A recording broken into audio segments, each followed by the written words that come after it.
For a limited time, get your perk posters and t-shirts today at radreddering.com. Hi everybody, Riles and Toys, I'm back here for yet another wonderful video. Finally, I get to make this video I've been dying to make. How did Richtofen get his spacesuit and lunar lander? Questions that have plagued us for the map's ascension. A Reddit user by the name The VG Expert, this was posted days ago and found it earlier, but he put the post together and Nixaro linked it to me, so I know there's so much exploration going on, it's very hard to credit who goes where, but I do know what it means, so that's what I hope to bring to you. Let's read the document he found inside the Porcine Research Lab. Let me read it to you. Classified, 18th July, 1957. Memorandum from Colonel Sawyer. Subject, report from the Chief Operative, Operation Dissension. Number 1.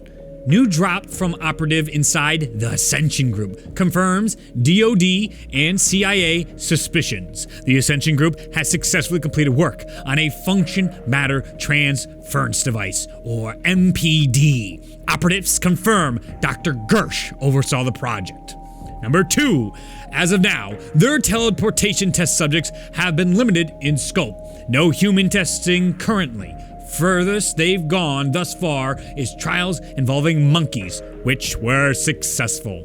Number 3. In addition, operatives confirm another suspicion. Recovered documents prove that Dr. Richthofen did in fact make a deal with the Soviets in 1945. We have not nailed the exact date, but we can confirm it to be around the time we made the deal for Operation Stapler. Looks like you were right, Richthofen played both of us. Number 4. One of the documents seized details from Richthofen's provisions, a list of materials he desired expressly stipulated in his agreement with the Soviets. A few on this list match the ones he delivered to us. However, there were a few unique standouts of interest.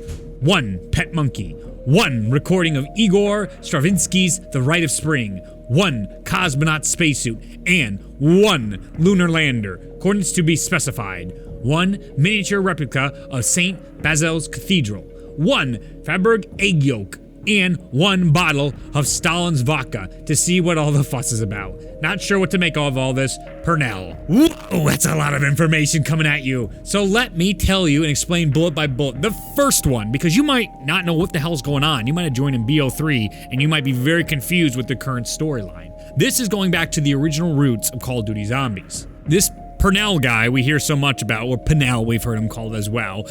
This is the guy in the radios. You can check out the videos of both how 5 came to be, which will explain Operation Stapler. In summary, it's a deal Richthofen made with both the Soviets and the Americans to ensure Group 935 could continue and he could accomplish his grand scheme, which was getting inside the MPD and controlling the ether by the end of Moon in the original Black Ops 1 series. The successful work on an MPD refers to the Gersh device we see inside the Ascension map, or potentially another teleporter that they'll use that we never got to see. We saw in the intro Classified that there's a teleporter at Shangri-La, so it's here and there, like you can just assume at these facilities there's probably matter transference technology allowing them to go map to map. Number 2. Their teleportations involving monkeys helps once again explain the cosmonauts. They're testing the teleportation with the monkeys, and they may have gotten teleported to the ether or allowed Sam to control them, thus getting zombie monkeys involved in the series. 3.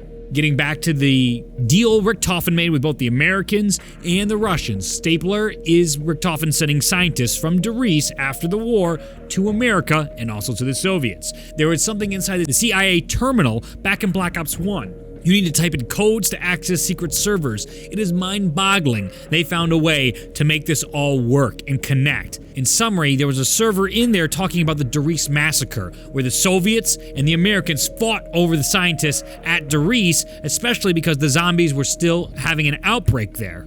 And number 4. This finally explains how he got his spacesuit and the lunar lander. He was holding this for whatever his future projects were. In Kino der Toten is where the lunar lander ended up, and he took that to get to Ascension, again, trying to get all the items he needed for his grand scheme. Richthofen would have knowledge of both the Ascension Group and the Americans because of the deals he made. This fills in all the blanks for how Richthofen knew what to do, where to go, to get everything that he needed for Moon, to get inside the MPD. It all connects. And then they even throw beautiful ultimate Richthofen humor in there, where they're like, I have no idea why he wants Stalin's vodka. He wants a miniature replica of St. Basil's Cathedral. What is this about? It really reminds me of, if you've seen Guardians of the Galaxy and Rocket Raccoon, he's like, hey, I need that arm, and then they give him the arm. He's like, nah, I just want to see if you can get that arm. That's very much crazy Richthofen. And even calling back to his stuff about wanting a pet monkey. He's used that line so often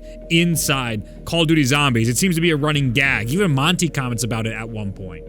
So thank you so much to VG Expert 1. I'll link his Reddit post as well in the description down below, and everybody else who's been on the hunt inside Classified. It has been absolutely thrilling so far to see more and more stuff become unlocked. There's another cipher I hope to talk about with you later today. I want to thank you all for your support on the video yesterday. I had a 17-hour stream. I've never done that before in my life. I will never do that again in my life. I was just so sucked in trying to get this Easter egg and so determined to try and prevail. That was a bit too much for me, but I appreciate everyone who supported throughout the stream, and hopefully you got to enjoy it. I was getting very, very irritated and upset by the end of almost a day straight of trying to get the Voyage of Despair Easter egg. I will try it at some point, as well as Classified and Blood of the Dead. I will continue those hunts, but I want to get more videos out to you. Also, the t-shirts are finally here, so hopefully by the end of this week, when things die down, I can start sending out all the posters, all the t-shirts, and all the merch that's coming out your way. Remember, these are pre-orders. At the latest, they ship the first week in November. But right now, I'm going to try and get them out in sequences every couple weeks to send out next bulks from all your orders. I can't thank you enough for all your support. Seriously, I am overwhelmed by the amount of new people who have joined my channel. So if you're unfamiliar, please check out my Zombie Theory playlist. There are so many explanations over the years I've made there explaining the storyline. And I will be making a quick catch-up video where just like what you need to know just to try and understand what the hell's going on in Black Ops 4, and eventually a storyline video is coming after the Easter eggs are solved. So stick around, make sure you subscribe, because there is years worth of content here that you're going to want to keep up with every now and then. I'll try not to bother you, but there's so much I want to talk about. It excites me. Thank you so much for watching. I hope you have an absolutely wonderful day, and I will see you in the next video. Bye now. Make sure to subscribe for all your Black Ops 4 news, coverage, and zombie storylines. I'll have more streams and theories and explanation videos coming your way, so stay tuned and have an absolutely wonderful day. Bye now.